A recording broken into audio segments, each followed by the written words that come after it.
Hey everyone, it's Simone Watson, and today I want to talk about a query writing method that I like to call the pendulum method.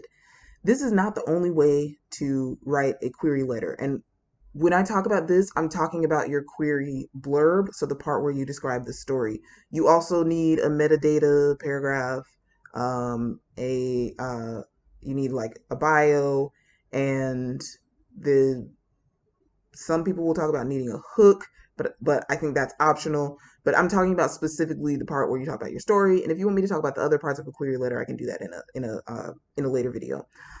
So yeah, your query blurb. I have this method for everything other than romance novels, and then I have a different method for romance novels, and I'll show you that at the end. But the pendulum method, like I said, it's not the only way you can write your query. It's just that I've read a lot of queries in my lifetime and kind of noticed some things about the ones that caught my attention the most, the ones that I um kind of really the ones that made me want to read on and things like that, because I used to be an acquisitions editor. I read a lot of queries.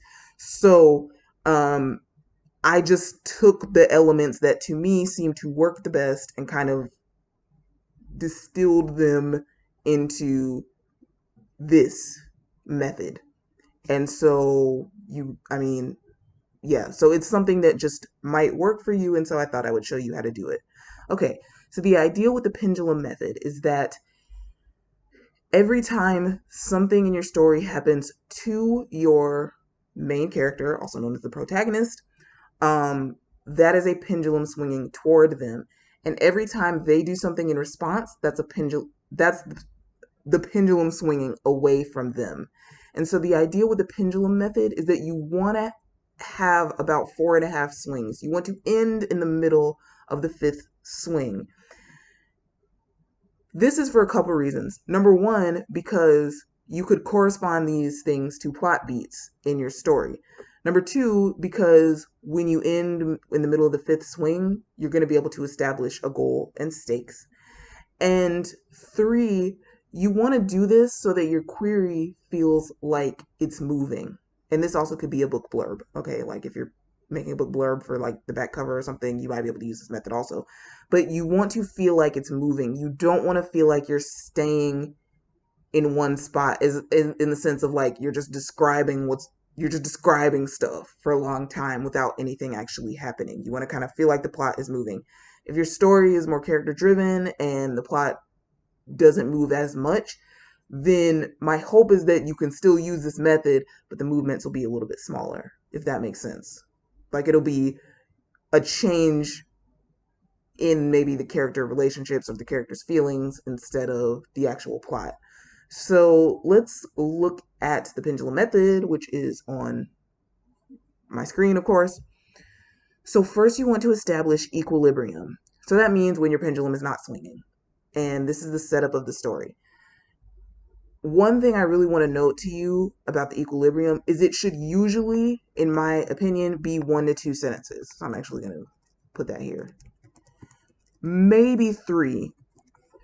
But one mistake a lot of people I think have made with their queries is having too much setup. Do not overwhelm the reader with backstory. Okay? Just enough, just enough so that we understand where your main character is before the story starts, and if you can, like, hint at like what they want, right? So who is MC? What do they want? And if it's like a middle grade or YA and maybe even younger, you might want to say the character's age. If it's an adult novel, you may not really have to do that, but just, who's your character, make a little description. Okay. Then you have your second swing. I'm sorry, your first swing toward the character, which is the inciting incident. Um, yeah, so this is one, like I said, you could definitely make this correspond with a plot beat, your inciting incident. So what is the thing that happens that kicks off the story? Some people call it a catalyst instead of inciting incident. Then you have swing 2 away from the character, which is your break into 2 or your character's first decision. In other words, how does your character respond to the inciting incident? What do they decide to do? Then you have swing 3, which is toward the character, and that's going to be an obstacle that comes, an obstacle that they face as they are carrying out whatever their plan was from swing 2. Okay? Then you have swing 4, which is the character making a decision again. Now, there are two possible ways this could go in general.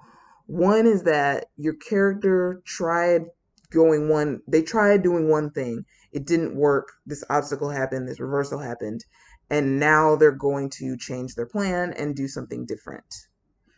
But another way it could happen is this obstacle came, and instead of doing a new plan, they have new resolve. Sorry, instead of changing their plan, they have new resolve for the plan that they're still doing, right? But you're going to want to note this, that after this obstacle happened, they have new resolve. They're going to keep doing what they're doing.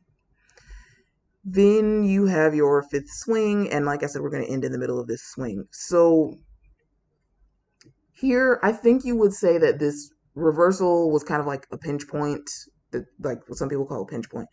Your 5th swing is kind of like we're approaching the midpoint of the story.